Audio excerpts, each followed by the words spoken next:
This is a world run by specialists. Isn't that what we mean by a scientific society? No, it isn't. A scientific society is one in which specialists can indeed do the things like making the electric light work, but it's you, it's I who have to know how nature works, how electricity is one of her expressions in the light and in my brain. And we are really here on a wonderful threshold of knowledge. The ascent of man is always teaching in the balance. There's always a sense of uncertainty as to whether, when man lifts his foot for the next step, it's really going to come down ahead. And what is ahead of us? At last, the bringing together of all that we've learned in physics and in biology towards an understanding of where we have come, what man is. Knowledge is not a loose-leaf notebook of facts. Above all, it is a responsibility for the integrity of what we are. Above all, of what we are as ethical creatures. You can't possibly maintain that if you let other people run the world for you while you yourself continue to live out of a rag bag of morals that come from past beliefs. I've been so optimistic about the ascent of man. Am I going to give up at this moment? Of course not. The ascent of man will go on. But don't assume that it will go on carried by Western civilization as we know it. We are being weighed in the balance at this moment. If we give up, the next step will be taken, but not by us. We have not been given any guarantee that Assyria and Egypt and Rome were not given. We are a scientific civilization. That means a civilization in which knowledge and its integrity are crucial. Science is only a Latin word for knowledge.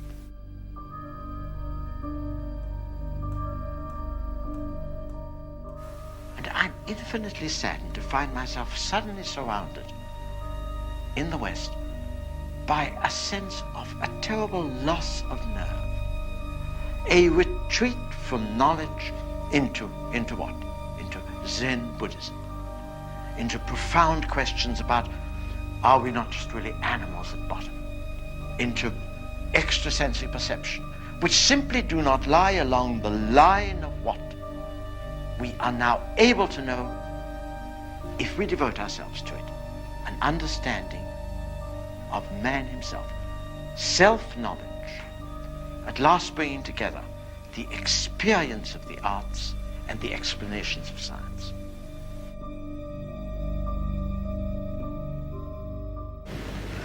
I had not been long back from Hiroshima when I heard someone say in Szilard's presence that it was the tragedy of scientists that their discoveries were used for destruction. Szilard replied, as he, more than anyone else, had the right to reply, that it was not the tragedy of scientists, it is the tragedy of mankind.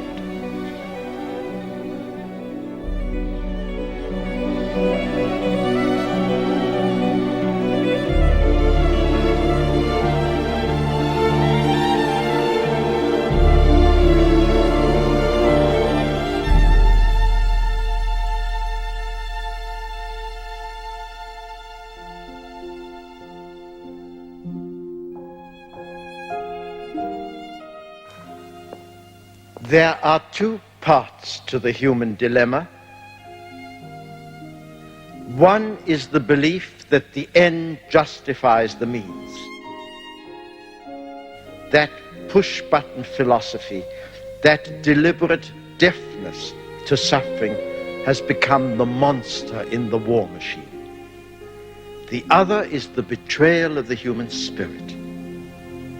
The assertion of dogma that closes the mind and turns a nation, a civilization, into a regiment of ghosts, obedient ghosts or tortured ghosts.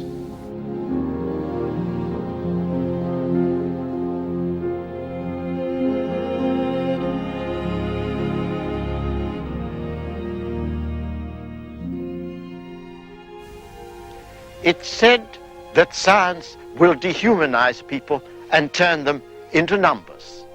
That's false, tragically false. Look for yourself. This is the concentration camp and crematorium at Auschwitz. This is where people were turned into numbers. Into this pond were flushed the ashes of some 4 million people. And that was not done by gas.